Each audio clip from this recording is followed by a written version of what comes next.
The Shadow on the Moor, a chilling Dartmoor mystery unraveled. Part 1. The mist clung to Dartmoor like a jealous lover, curling around the gnarled tors and sinking into the hollows where the heather grew wild. It was October, and the air carried a damp chill that seeped through overcoats and settled in the bones. The village of Grimpen, a cluster of stone cottages hunched against the wind, was not a place for strangers. Yet there I was, stepping off the late train at the single platform, my suitcase heavy in one hand and my hat pulled low against the drizzle. My name is Julian Crane, private inquiry agent, late of London, and I'd been summoned to this forsaken corner of Devon by a letter as cryptic as it was urgent. The letter had come from a Miss Eleanor Vane, who claimed to be the ward of one Sir Ambrose Trevelyan, Baronet and Master of Black Tor Hall.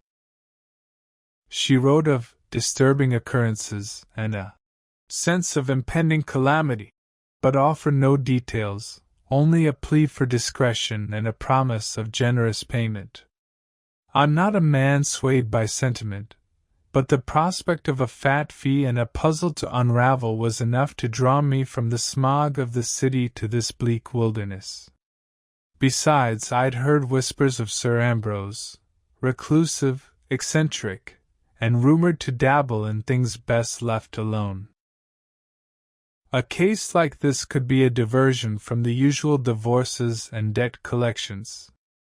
Grimpen station was deserted save for a stooped porter who eyed me like I'd brought the plague. "You for the hall?" he muttered, jerking his thumb toward a muddy track that vanished into the fog.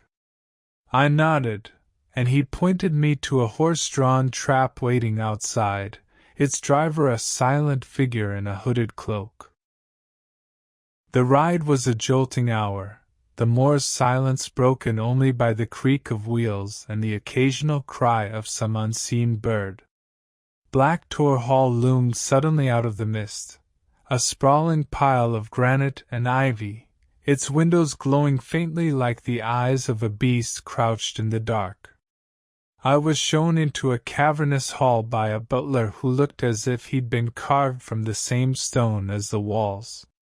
His name was Grimsby, and his face was a mask of professional indifference. "Miss Vane will receive you in the drawing-room," he intoned, leading me through a maze of corridors lined with portraits of stern Trevelyans, their eyes following me like creditors.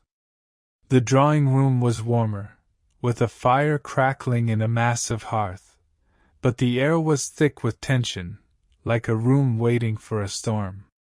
Eleanor Vane was younger than I'd expected, perhaps 25, with pale skin and dark hair pinned up in a style that spoke of old money and older sorrows. Her eyes, sharp and green, sized me up as I entered. "Mr. Crane," she said, rising from a velvet chaise. "You're prompt. That's a good sign." Her voice was low, cultured, with a trace of something, fear, perhaps, or calculation. "Promptness is a habit," I replied, setting my hat on a side table. "Your letter was light on details, Miss Vane. I'd like to hear the full story." She hesitated, glancing at the door as if expecting it to burst open. "It's delicate. Sir Ambrose is not himself, and there are things happening here, things I can't explain. I need someone with a clear head and a sharp mind." "Start at the beginning," I said, settling into a chair. "And don't leave anything out." She took a breath and began. "Sir Ambrose," she said, "was nearing 70, a widower with no children, and had taken her in as his ward after her parents died in a carriage accident a decade ago. He was a scholar of obscure history, obsessed with the folklore of the Moor. Tales of spectral hounds, ancient curses, and the like. In recent months he'd grown withdrawn, spending nights in his study poring over manuscripts and muttering about the shadow on the moor. Then came the incidents, strange lights seen on the tours, footsteps in empty corridors, and, most unsettling, a series of anonymous notes slipped under Sir Ambrose's door, each bearing a single word, "Beware." I leaned forward, my interest piqued. "These notes, have you seen them?" She nodded, producing a small envelope from her sleeve. Inside was a slip of paper, the word "Beware" scrawled in black ink, the handwriting jagged but deliberate. "This is the third," she said. "The others were burned, at Sir Ambrose's insistence."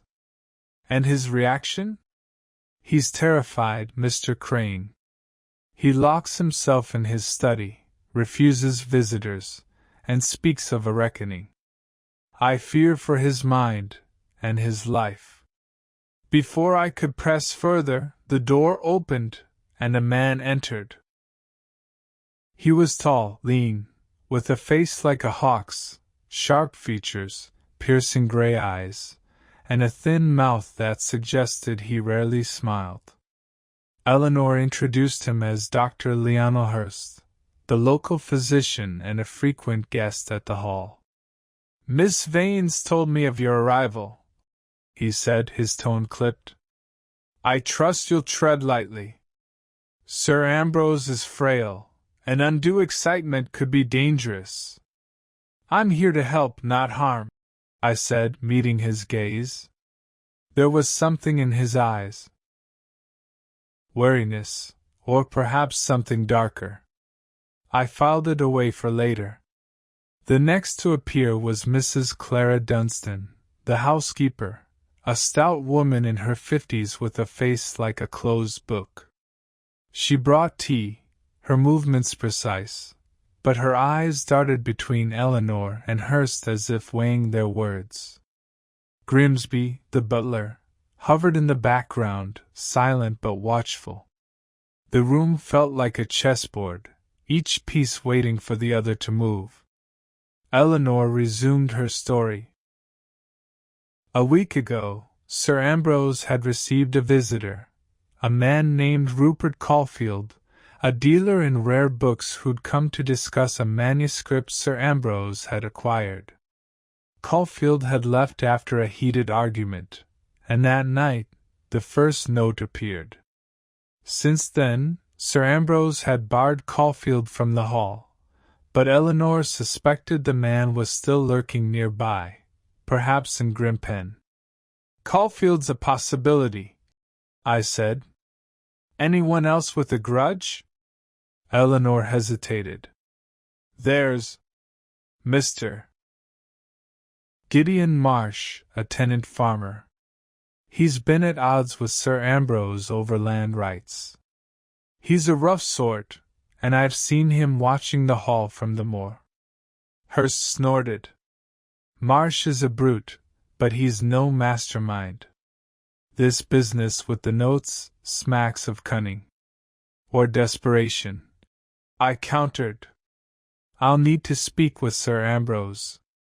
Eleanor's face tightened.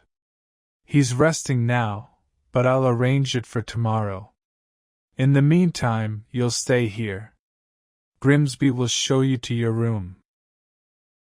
As I followed the butler through the shadowed corridors, I felt the weight of the house pressing in. Black Tor Hall was a labyrinth of secrets, and its inhabitants were pieces in a game I hadn't yet figured out. The notes, the lights, the footsteps, they pointed to something deeper, something tied to Sir Ambrose's obsession with the moor. I'd need to watch closely, listen carefully, and trust no one. My room was Spartan but comfortable, with a view of the moor that vanished into the fog. I unpacked my suitcase, slipping a small revolver into my pocket, just a precaution. As I lay in bed, the wind howled outside, and I thought of Eleanor's green eyes, Hurst's guarded stare, and the word beware scrawled in jagged ink. The Moor was watching, and I had the uneasy sense that it knew more than I did. Part 2. Morning broke over Dartmoor with a grudging light, the mist thinning just enough to reveal the jagged outline of the tors. I woke early, the chill of Black Tor Hall seeping through the blankets.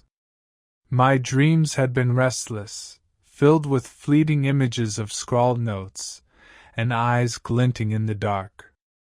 I dressed quickly, slipping the revolver into my waistband, and made my way downstairs. The house was silent, save for the faint creak of floorboards under my feet, as if it were holding its breath. Grimsby was in the dining room, laying out breakfast with the precision of a surgeon. He glanced at me, his face as unreadable as ever. "Sir Ambrose will see you after breakfast," he said. "Miss Vane's orders." I nodded, helping myself to coffee and toast. The room was grand but gloomy, with heavy drapes blocking most of the light. A portrait of a stern-faced man in Elizabethan ruff glowered from above the mantel, another Trevelyan, no doubt, judging me from beyond the grave. I was halfway through my second cup when Dr. Hurst appeared, his hawkish features drawn tight. "Sleep well, Mr. Crane?" he asked, taking a seat across from me. His tone was polite, but his eyes were probing, like a man fishing for a lie. "Well enough," I replied. "You're up early for a guest." "I'm often here," he said, buttering a slice of toast. "Sir Ambrose's health requires attention. He's not a young man, nor a calm one, from what I hear. These notes, any theories?" Hurst's knife paused mid-stroke. "Superstition, perhaps. The Moor breeds strange fancies. Sir Ambrose's studies haven't helped. He's convinced himself some ancient curse is stirring. Sounds like more than fancy when notes start appearing under doors." He shrugged, but the gesture was too casual, like a man hiding a card up his sleeve. Grimpen's full of idle hands. A prank, likely. I let it go, but his dismissal rankled. Hurst was too sharp to brush off the notes so lightly, which meant he was either lying or protecting someone. I filed that away, along with his frequent presence at the hall. A doctor's concern only went so far. Eleanor joined us shortly after, her face pale but composed. "Sir Ambrose is awake," she said. "He's agreed to speak with you, but please, Mr. Crane, be gentle. He's fragile." "I'll keep that in mind," I said, following her through the maze of corridors to Sir Ambrose's study. The door was heavy oak, carved with intricate patterns that seemed to shift in the dim light. Eleanor knocked softly, and a faint voice called, "Enter."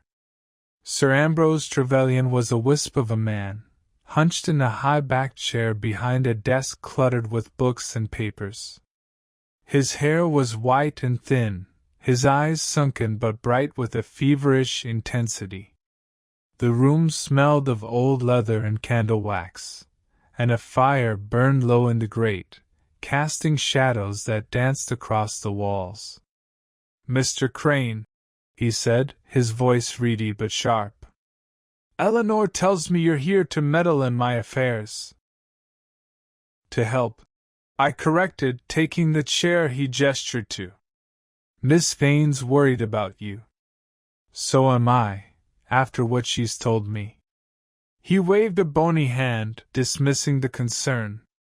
"Eleanor frets too much. The Moor has its ways, and I've stirred something I shouldn't have. That's all."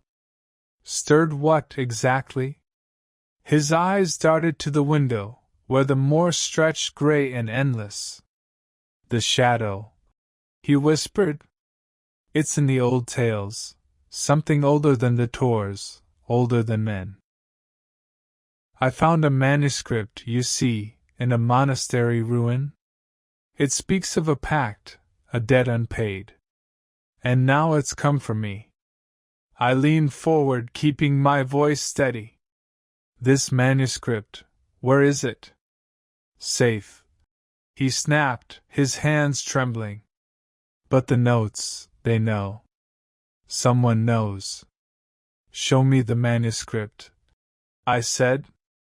And tell me about Rupert Caulfield. His face darkened at the name. Caulfield's a vulture, sniffing after rare books for profit. He wanted the manuscript, offered a fortune. I refused. He grew angry, said things, threats, perhaps. I don't trust him. And Gideon Marsh? A peasant with a grudge, he said dismissively. He thinks I owe him land his family never owned. He's no scholar, no threat. I pressed him further, but his answers grew vague, his mind wandering to folklore and curses. The manuscript, he insisted, was hidden, and he'd say no more. As I left the study, Eleanor was waiting outside, her hands clasped tightly. Well? She asked. He's scared, I said. And he's hiding something. I need to see that manuscript. I'll try to persuade him, she promised. But he's stubborn. I spent the afternoon exploring the grounds, the mist curling around my ankles like a living thing. The hall was surrounded by overgrown gardens and a crumbling wall, beyond which the moor stretched, vast and indifferent. I found a gate leading to a path that wound toward Grimpen, and on a whim, I followed it, hoping to track down Rupert Caulfield or Gideon Marsh. Grimpen was as welcoming as a locked door. The locals at the village pub, a squat, smoky place called the Hound's Jaw, stared as I entered, their conversation dying like a snuffed candle. I ordered a pint and asked about Caulfield. The barkeep, a burly man with a scar across his cheek, grunted. Seen him about. Stays at the inn sometimes. Not here now. And Gideon Marsh? Out on the moor, like as not. Farms near 2 bridges. Rough sort. Best steer clear.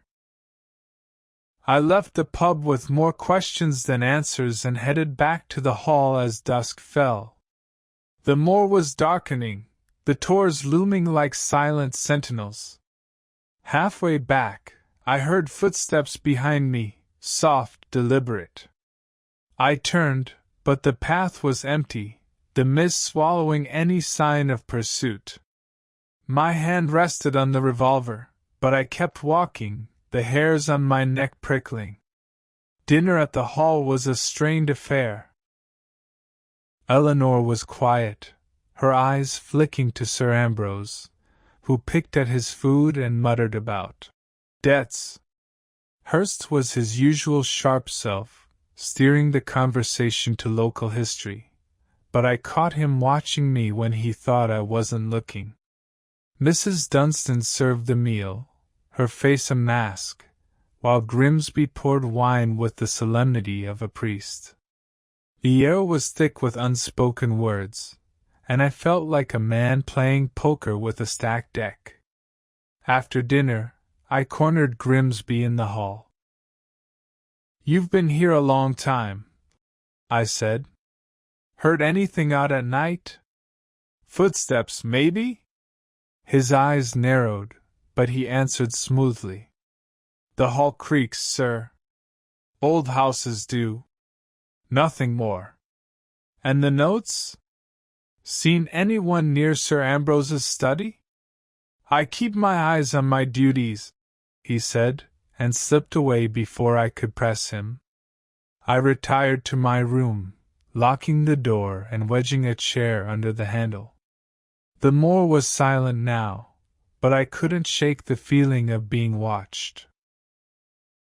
I sat at the desk, jotting down what I knew, the notes, the manuscript, Caulfield's argument, Marsh's grudge, Sir Ambrose's fear, and the strange lights on the tors.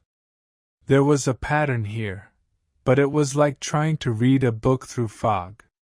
A soft knock startled me. It was Eleanor, her face pale in the candlelight. "Mr. Crane," she whispered. "I found something. In the library, behind a panel. It's not the manuscript but papers. They mention the shadow, and a name, Morvith." "Morvith?" I repeated. She nodded. "I don't know what it means, but it frightened me. I'll show you tomorrow. Please be careful." She left as quickly as she'd come, and I sat back, the name Morvith echoing in my mind.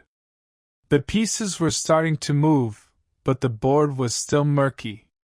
Someone in this house, or on this moor, was playing a dangerous game, and I was determined to find out who before the next note arrived. Part 3. The morning was raw, the moor draped in a shroud of mist that muffled sound and blurred the edges of the world. I'd slept poorly, my mind turning over Eleanor's whispered warning and the name Morvith. It was a puzzle piece that didn't yet fit, but it had the weight of something significant, like a card held close in a high-stakes game. I dressed, checked the revolver in my waistband, and headed downstairs, determined to see those papers Eleanor had found. The dining room was empty save for Mrs. Dunstan, clearing away breakfast dishes with her usual closed-book expression. "Miss Vane's in the library," she said, answering my unspoken question. "Sir Ambrose is still abed. Dr. Hurst left early, village business, he said." I nodded, noting Hurst's absence. A doctor with village business at dawn was either a saint or a man with something to hide. I found Eleanor in the library, a vast room of towering shelves and faded tapestries, the air heavy with the scent of old paper. She was at a reading table, a stack of yellow documents before her, her face pale but resolute. "These are the papers," she said, sliding them toward me. "I haven't shown them to Sir Ambrose. He's fragile enough." I sat and began to read.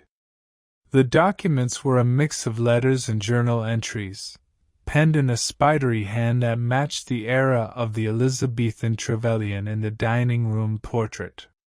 They spoke of a Morvith, described as a shadowed figure, tied to the moor's oldest legends. A spirit, or perhaps a man, who brokered pacts with desperate souls. One entry, dated 1587, was chilling. "The debt to Morvith is sealed in blood, and the tor shall claim its due." There was no mention of a manuscript, but the papers hinted at a ritual, a reckoning, tied to the land Black Tor Hall stood on. "This fits with Sir Ambrose's ramblings," I said, tapping the page. "He thinks he's woken something. Where did you find these?" Eleanor pointed to a panel near the fireplace, its edges barely visible. "It was loose. I was dusting, silly, I know, but I needed to keep busy, and it opened. The papers were inside, wrapped in oilcloth." I examined the panel. It was cunningly hidden, the kind of secret only someone intimate with the house would know. "Who else comes in here?" "Sir Ambrose, mostly. Grimsby to clean. Mrs. Dunstan, occasionally. Dr. Hurst, when he's discussing history with Sir Ambrose." I filed that away. The panel suggested someone had hidden these papers deliberately, perhaps recently. Keep this quiet, I told her. And watch your step. Someone's playing a deeper game than we know.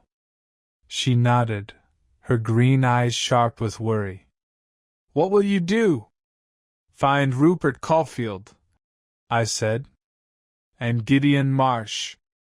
They're loose ends, and I don't like loose ends. I left the hall, taking the path to Grimpen under a sky that threatened rain. The moor was a maze of bogs and heather, the tors looming like silent judges. I kept my pace steady, one hand near the revolver, remembering the footsteps from the night before. Grimpen's Inn, a low-slung building with a sagging roof, was my first stop. The landlord, a wiry man with a nervous tic, confirmed Caulfield had been there but left 2 days ago. Didn't say where? He muttered. Paid in cash, kept to himself. Any visitors? I asked. He hesitated, then shrugged. Saw him talking to a man one night out back. Couldn't see the face. Tall, though. Wore a cloak. That was thin, but it was something. I pressed for more, but the landlord clammed up, and I didn't have the leverage to push. Next was Gideon Marsh. The barkeep at the Hound's Jaw pointed me to a farm near 2 bridges, a good hour's walk across the moor. I set out, the mist thickening, the silence broken only by the squelch of my boots and the distant bleat of a sheep. Marsh's farm was a ramshackle affair, a stone cottage surrounded by muddy fields and a few scrawny cows. Marsh himself was a bear of a man, broad-shouldered, with a face weathered by sun and spite. He was mending a fence when I approached, and his eyes narrowed as I introduced myself. Crane, eh? He growled. What's a city man want with me? Information, I said. About Sir Ambrose. Word is you've got a grudge. He spat into the mud. Trevelyan's a thief. That land by the Tor. My family worked it for generations. He claims it's his, won't budge. I'd see him in hell before I'd bow. Strong words. Strong enough to slip notes under his door?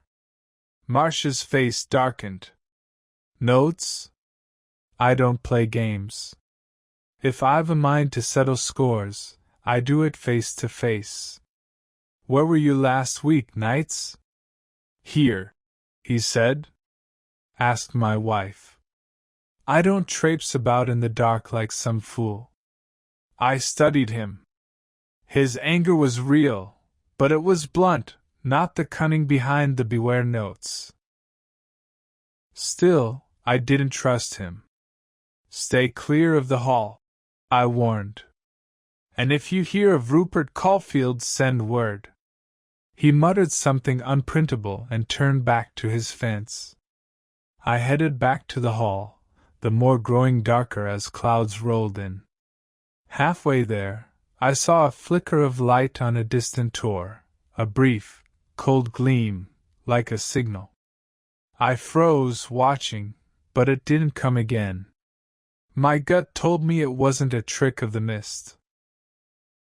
Back at the hall, I found Eleanor in the drawing room, her hands clasped tightly. Any luck? She asked. Caulfield's gone. Marsh is surly but no mastermind, I said. And I saw a light on the moor. You mentioned strange lights. Where exactly? She hesitated. Near Black Tor, mostly. At night, from my window. They come and go, like someone signaling. I nodded, adding it to the puzzle. I need to see Sir Ambrose again. And that manuscript, if he'll show it. Dinner was another tense affair. Sir Ambrose was there, looking friendlier, his eyes darting to the windows as if expecting a spectre. Hurst was back, his manner cool but watchful. Mrs. Dunstan served, Grimsby poured, and I felt the same undercurrent of secrets, like a river running beneath the table. I steered the talk to the Moor's legends, probing for reactions. Sir Ambrose grew agitated, muttering about Morveth, while Hurst dismissed it as folly. Eleanor stayed quiet, her eyes on her plate.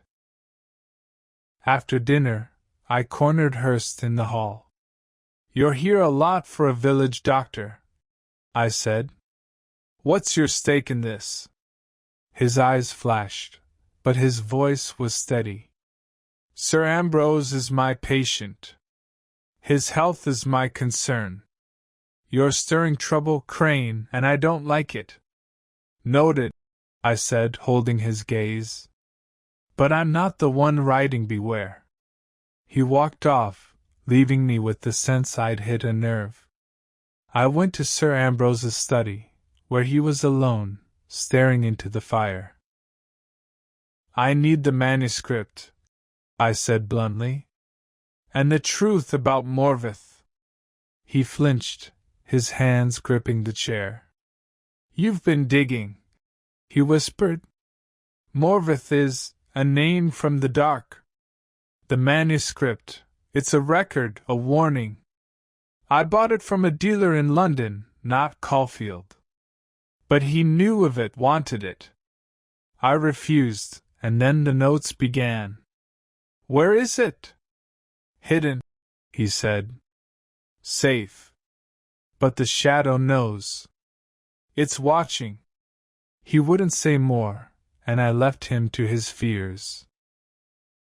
In my room, I went over the day, the papers, Marcia's anger, Caulfield's disappearance, the light on the Tor. Someone was weaving a web, and I was caught in it, but I was starting to see the threads. The name Morveth was a key, but to what lock? And who was pulling the strings? Hurst, with his guarded eyes. Grimsby, silent as a tomb? Or someone else, out there on the moor? As I drifted to sleep, the wind howled, and I thought I heard footsteps again, soft and close. I checked the door. It was locked. But the feeling of being watched didn't fade, and I knew the game was far from over. Part 4. The moor woke under a sky like bruised iron, the mist thinner but the air heavy with the promise of rain. I'd lain awake most of the night, the echo of those soft footsteps lingering in my mind. They'd stopped as quickly as they'd started, leaving me staring at the locked door, revolver in hand, wondering if I'd imagined them. But I don't trust imagination in a place like Black Tor Hall, where every shadow seems to have a purpose. By morning I was restless, the puzzle of the notes, and Morveth gnawing at me like a bad debt. Breakfast was a solitary affair. Grimsby informed me Sir Ambrose was unwell and keeping to his room, Eleanor was out walking the grounds, and Hurst had been called to a patient in Grimpen. Mrs. Dunstan moved silently, her eyes avoiding mine as she cleared plates. I decided to use the quiet to dig deeper. The library was my first stop, the hidden panel Eleanor had shown me drawing me like a magnet. The panel was as she described, seamless unless you knew where to look. I pressed it, and it clicked open, revealing a narrow compartment. It was empty now, the papers Eleanor had found already on the reading table. I ran my fingers along the edges, checking for anything she might have missed. Nothing. But the compartment itself was telling. It was too well crafted, too deliberate for a simple hiding place. Someone had built it with secrets in mind, and not just for old journals. I turned to the library shelves, scanning titles. Most were dry histories or folklore, but one caught my eye, The Lore of Dartmoor, a slim volume tucked between heavier tomes. Its pages were worn, the margins filled with Sir Ambrose's spidery notes. One passage was underlined, Morveth, the debt-keeper, binds the soul to the Tor. The pact is sealed in shadow, broken only by truth. Beside it, he'd scrawled, the manuscript holds the key. I pocketed the book, intending to show it to Eleanor. As I left the library, I nearly collided with Grimsby, his face as blank as ever. "Looking for something, sir?" he asked, his tone just shy of accusing. "Answers," I said, brushing past. "Tell Miss Vane I'd like a word when she's back." I headed outside, the moor's vastness a sharp contrast to the hall's suffocating corridors. Eleanor's walk seemed a good excuse to scout the grounds, maybe catch a glimpse of those lights she'd mentioned. The gardens were a tangle of overgrown roses and crumbling statues, the air sharp with damp earth. I followed a path toward Black Tor, the granite outcrop looming in the distance. Halfway there, I spotted Eleanor, her dark coat stark against the heather. She was staring at the Tor, her posture rigid. "Miss Vane," I called, approaching. She started, her green eyes wide, then softened as she recognized me. "Mr. Crane," she said. "I needed air. This place, it closes in." "I found something," I said, showing her the book and the underlined passage. "Your guardian's obsessed with Morveth. This pact, it's tied to the manuscript. We need to see it." She nodded, her face tight. "I'll try again, but he's stubborn. And frightened. Last night, he was muttering about the shadow moving. Any more notes?" "Not yet," she said. "But I feel it, Mr. Crane. Something's coming." I glanced at the Tor, its bulk ominous in the gray light. "Those lights you saw point me to where?" She gestured toward a ridge beyond the Tor. "There, mostly. At dusk or later. Like a lantern, but colder." I made a mental note to check it tonight. "Stay close to the hall," I told her. "And don't trust anyone. Not even the staff." Her eyes searched mine, then she nodded and turned back toward the house. I lingered, scanning the moor. The ridge she'd pointed to was a good vantage point, high enough to signal or spy. Someone was using it, and I meant to find out who. Back at the hall, I sought out Mrs. Dunstan. She was in the kitchen, kneading dough with hands that could have cracked stone. "A word," I said, leaning against the doorframe. She didn't look up. "I've work to do, Mr. Crane." "You've eyes too," I said. "And ears. Anything odd lately? Visitors? Sounds at night?" Her hands paused, just for a second. "Old houses creak. Folk come and go. I don't meddle." "Someone's meddling," I said. "Notes under doors. Lights on the moor. You've seen something, haven't you?" She met my gaze, her face hard. "I see to my duties. If there's trouble, it's not my doing." I pushed harder. "Rupert Caulfield, ever see him here before he argued with Sir Ambrose?" Her lips thinned. "Once or twice. Book business. He wasn't welcome long." "And Dr. Hurst?" "He's here more than most doctors." She shrugged. "He's kind to Sir Ambrose. And Miss Vane. Ask them, not me." I left her to her dough, her answers too careful, like a witness coached to say nothing. Grimsby was next, but he was slippery, claiming errands in Grimpen. I didn't believe him, but I had no proof, yet. Dinner brought the usual cast, minus Hurst. Sir Ambrose was there, looking like a man who'd seen his own grave. He barely spoke, his eyes fixed on the window, where the moor was a black void. Eleanor was quiet, her glances toward me heavy with meaning. I kept the conversation light, watching for cracks. None came, but the tension was a living thing, coiling tighter with every clink of silverware. After dinner, I slipped outside, the night cold and sharp. The ridge Eleanor had pointed to was my target. I moved carefully, keeping low, the revolver a comforting weight. The moor was silent, the mist curling like smoke. At the ridge, I found a sheltered spot behind a boulder and waited, eyes on the darkness.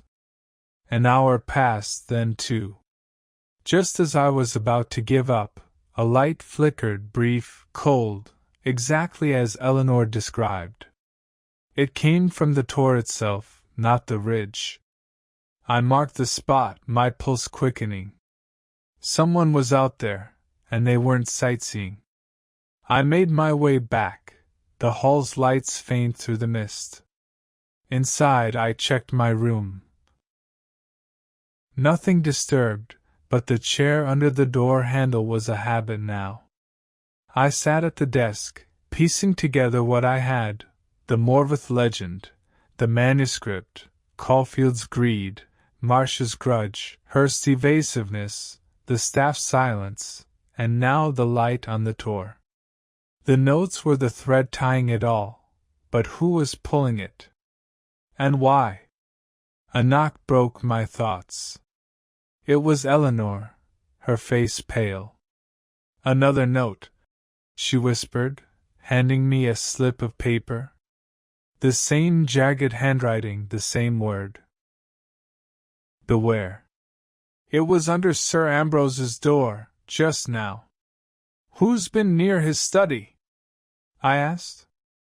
No one, as far as I know. Grimsby was in the hall earlier, but he's gone to bed. Mrs. Dunstan's in her room. Dr. Hurst hasn't returned. I studied the note, its ink fresh. This was written tonight. Someone's close, and they're bold.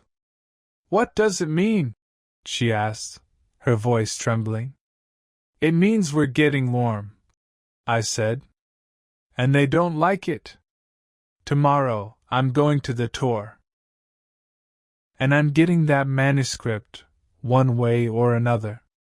She left, and I locked the door, the note in my hand like a challenge. The game was tightening, the players showing their hands. Morveth, the shadow, the pact, it was all converging, and I had a feeling the tor held the answer. I just hoped I'd find it before the next move was made. Part 5. Dawn broke over Dartmoor with a reluctant gray light, the moor still cloaked in mist that swirled like a living thing. I'd barely slept, the latest Beware note burning a hole in my thoughts. Its fresh ink meant someone in the hall, or close by, was active, and the light on Black Tor last night was no coincidence. The puzzle was tightening, and I was determined to force the next move. Today, I'd search the tor and press Sir Ambrose for the manuscript. No more dancing around shadows. I dressed, the revolver a familiar weight, and headed downstairs. The dining room was empty, the fire unlit, a chill hanging in the air. Grimsby appeared, his face as impassive as ever, and informed me Sir Ambrose was still abed. Eleanor was in her room, and Hurst hadn't returned from Grimpen. Mrs. Dunstan was in the kitchen, he said, but I didn't seek her out. Her tight-lipped answers yesterday had told me she'd give nothing willingly. Instead, I went to the library, hoping to find Eleanor. The room was empty, but the hidden panel by the fireplace drew my eye. I checked it again, probing for anything overlooked. The compartment was bare, but I noticed faint scratches on the inner wood, as if something heavier than papers had been stored there. A book, perhaps, or the manuscript itself. I closed the panel, resolving to confront Sir Ambrose directly. As I left the library, I caught a glimpse of movement in the corridor, Grimsby, slipping around a corner. I followed, keeping my steps light. He moved with purpose, heading toward the back of the hall, where a narrow stair led to the servants' quarters. I hung back, watching as he entered a small room and closed the door. I waited, ear to the wood, but heard only muffled footsteps. Whatever he was doing, he didn't want witnesses. I marked the room for later and returned to the main house. Eleanor was in the drawing room, her face drawn, a cup of tea untouched before her. "Mr. Crane," she said, rising. "I tried to see Sir Ambrose, but he's locked his door. He shouted at me to leave him be. He's hiding more than that manuscript," I said. "I saw a light on the Tor last night. I'm going there today. And I need you to keep an eye on Grimsby. He's up to something." Her eyes widened. "Grimsby? He's always been loyal. Loyalty's a mask somewhere," I said. "Just watch him. And stay sharp." She nodded, her hands twisting together. "Be careful, Mr. Crane. The Moor. It's not safe." I left her and geared up for the trek, pulling on a heavier coat against the damp. The path to Black Tor was muddy, the air thick with the scent of peat and heather. The Tor loomed ahead, its granite bulk stark against the sky. I climbed carefully, scanning for signs of last night's light.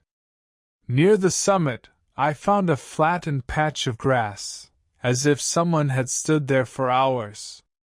Nearby, half buried in the dirt, was a cigarette stub, the brand unfamiliar. I pocketed it, my mind turning. Caulfield smoked, the innkeeper had said. Was he back lurking? Or was this someone else? The view from the Tor was commanding, the hall a grey smudge below, Grimpen a faint cluster in the distance. I could see why someone would signal from here. Clear lines of sight, easy to vanish into the moor. But signaling to whom? And why? I searched further, finding a shallow crevice in the rock. Inside, wrapped in oilcloth, was a small notebook. Its pages were filled with cryptic notes, dates, times, and phrases like Tor, midnight and await the shadow. The handwriting wasn't Sir Ambrose's, nor did it match the beware notes. I tucked it away, my pulse quickening. This was a thread, and I meant to pull it. Back at the hall, I found Sir Ambrose in his study, looking like a man who'd aged a decade overnight. His hands shook as he clutched a glass of brandy, his eyes darting to the door. "You've been out there," he said, his voice hoarse. "On the Tor. Don't deny it."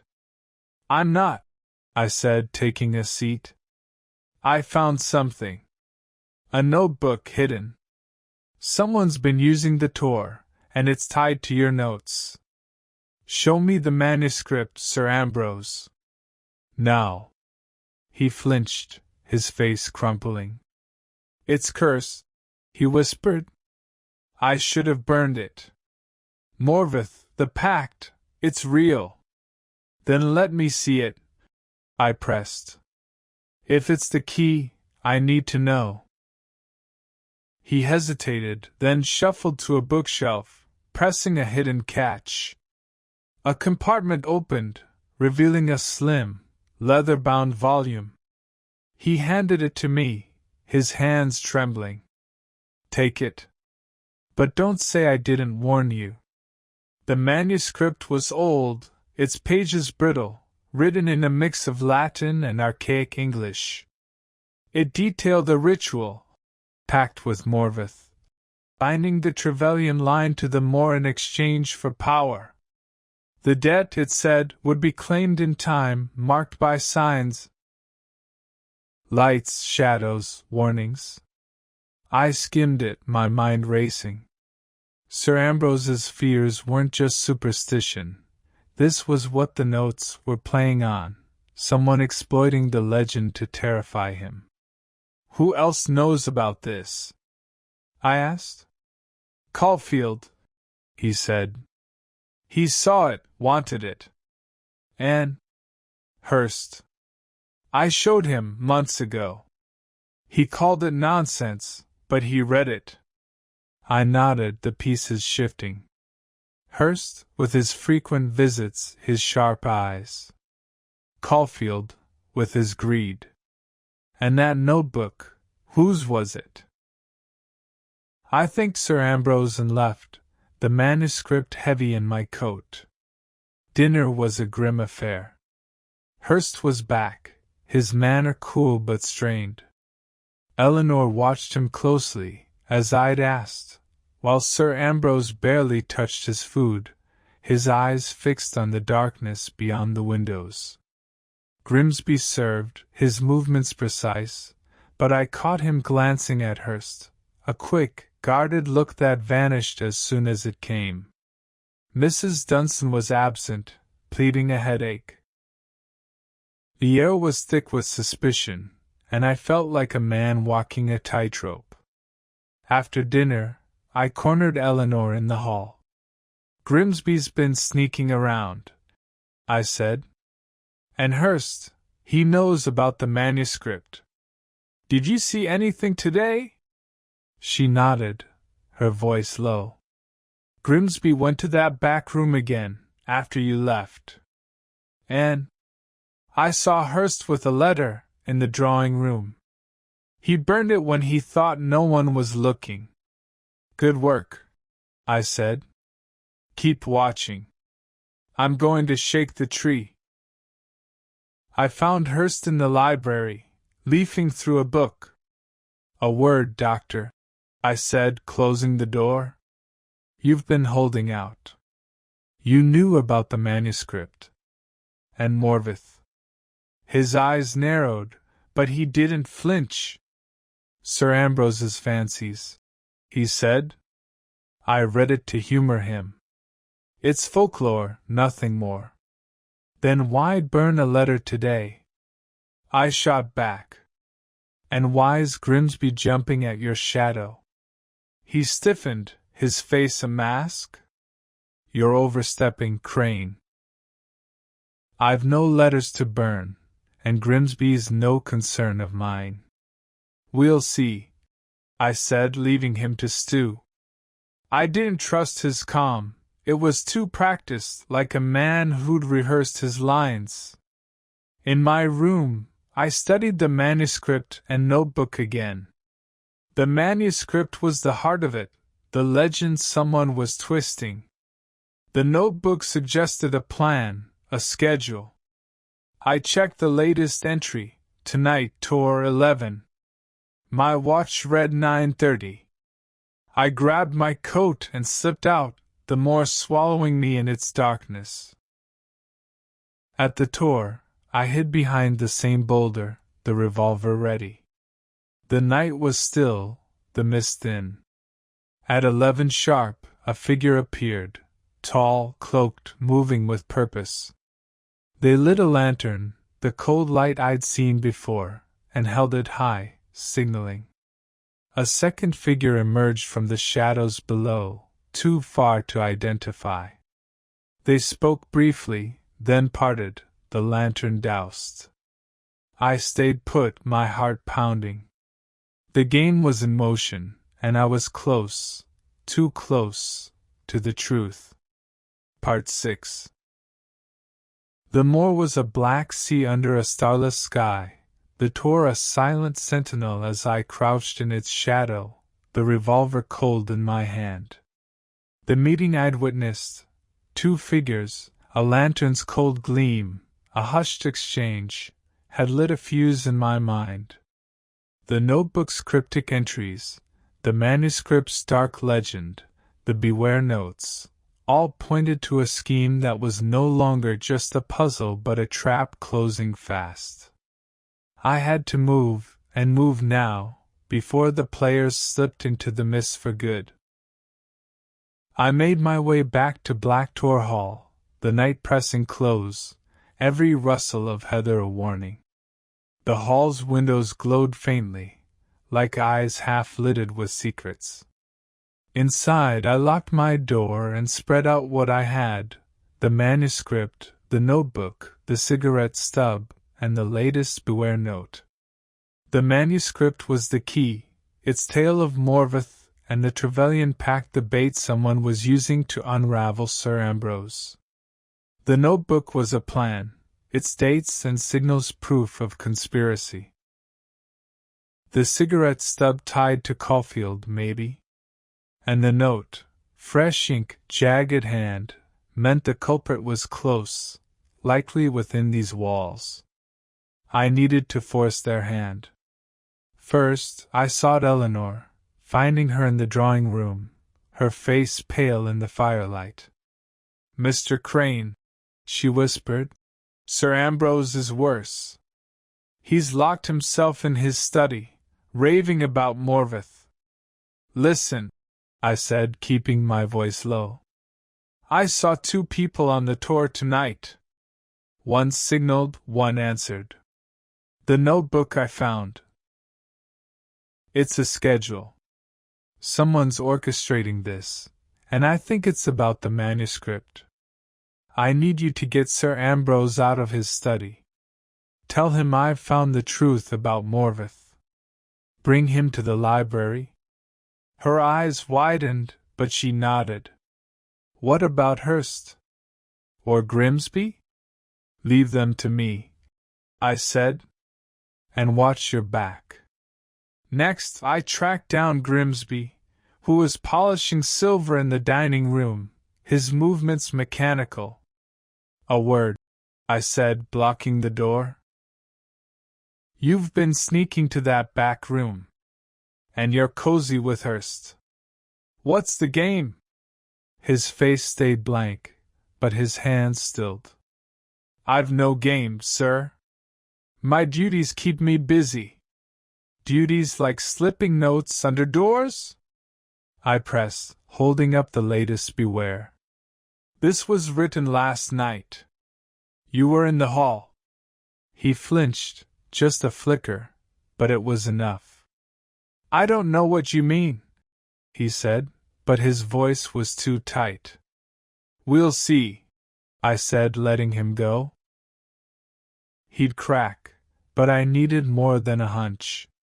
Hurst was my next target, but he was absent. Grimpen again, Grimsby claimed. Convenient. I didn't buy it. Mrs. Dunstan was in her quarters, and I left her be. Her silence was a wall, but I sensed she was a pawn, not a player. In the library, I set the stage. I placed the manuscript on the reading table, opened to the Morveth Pact, and hid the notebook in my coat. The cigarette stub I tucked into a drawer, a card to play later. I checked my watch, 10 p.m. Eleanor would bring Sir Ambrose soon. I stood by the hidden panel, revolver ready, and waited. They arrived minutes later, Sir Ambrose leaning on Eleanor's arm, his face a mask of dread. "You've found it?" he rasped, eyeing the manuscript. "The truth?" "Sit," I said, gesturing to a chair. "We're ending this tonight." Before he could answer, the door opened, and Hurst strode in, his hawkish face sharp with suspicion. "What's this, Crane?" he demanded. "You're upsetting my patient." "Join us," I said, my tone hard. "You're part of this, like it or not." He hesitated, then sat, his eyes flicking to the manuscript. Grimsby appeared next, unbidden, hovering by the door. Perfect. The board was set, missing only Caulfield, or whoever the second figure on the tour had been. "Let's talk Morvith," I began, pacing slowly. "Sir Ambrose, you bought a manuscript that scared you witless. A pact, a debt, a shadow. Someone's been using it, feeding your fear with notes. Beware." Simple, but effective. Why? To drive you mad? Or to get the manuscript? Sir Ambrose clutched his chair, his eyes wild. "It's real," he whispered. "The shadow is a lie." I cut in. "A story someone's spinning. I found a notebook on the tour. Signals, dates, plans. Someone's been out there, playing ghost. And tonight I saw them." Hurst leaned forward, his voice cold. "You're grasping, Crane. Folklore and coincidence." "Then explain this," I said, pulling the notebook from my coat. "Tour, midnight. Await the shadow." "Not your handwriting, Hurst, but you knew about the manuscript. You called it nonsense, but you read it. And you burned a letter yesterday." His face tightened, but he said nothing. Eleanor gasped softly, her eyes on Hurst. Sir Ambrose was trembling, his gaze locked on the notebook. I turned to Grimsby. "And you? Sneaking to that back room. Passing notes, maybe? You're loyal, but to who? Sir Ambrose or Hurst?" Grimsby's mask slipped, his eyes darting to Hurst. "I serve the hall," he muttered. "Enough," I said. "Here's how it plays. Someone wants the manuscript, Caulfield maybe for profit. But the notes, the lights, they're personal. Someone close, twisting the knife. Hurst, you're here too often, too quick to dismiss. Grimsby, you're hiding something. And Eleanor." She stiffened, her green eyes flashing. "Me? You found those papers," I said. "Convenient. But I don't think you're the hand behind the notes. You're scared, and it's real." I paused, letting the tension coil. Then I played my ace. The cigarette stub on the tour. Caulfield's brand. "He's back, isn't he? Working with someone here." Hurst stood, his face pale. "You're mad, Crane. I've no part in this." "Sit," I snapped, hand on the revolver. He froze, then obeyed. Grimsby shifted, and I saw it, the bulge in his pocket. A pen, maybe. Or a knife. "Grimsby," I said, "empty your pockets." He hesitated, then pulled out a fountain pen and a scrap of paper. I grabbed the paper, blank, but the pen's nib was wet with ink. I held it up. Fresh. Like the beware notes. "Care to explain?" He lunged, faster than I'd expected, but I was ready, shoving him back with a hand to his chest. "Don't," I warned, drawing the revolver. He froze, his face a mix of fear and defiance. "It's you," Sir Ambrose whispered, staring at Grimsby. "The notes, not alone," I said, turning to Hurst. "You're the brains, aren't you? Grimsby's your tool." "You knew the manuscript's value, knew Caulfield wanted it. You staged the more of a scare to break Sir Ambrose, make him sell or give it up. The lights, the notes, all to push him over the edge. Hurst laughed, a brittle sound. Prove it, Crane. I saw you on the tour. I lied, watching his eyes. They flickered just enough. You and Caulfield. The notebook's yours, isn't it? He went still, then slumped, the fight draining out. Caulfield's a fool, he muttered. He thought the manuscript was worth a fortune. I just helped him along. And Grimsby? Grimsby did as I asked, Hurst said. A few notes, a lantern on the tour. No harm meant. No harm? Eleanor snapped, her voice sharp. You terrified him. Sir Ambrose was weeping now, his hands over his face. I kept the revolver steady. Where's Caulfield? Grimpen, Hurst said. The inn. He's waiting for my signal. I nodded to Eleanor. Get the constable. Now. She ran, and I held Hurst and Grimsby until the law arrived, a grim-faced man from Grimpen who took them both. Caulfield was nabbed at the inn, the cigarette stubs in his room matching the one from the tour.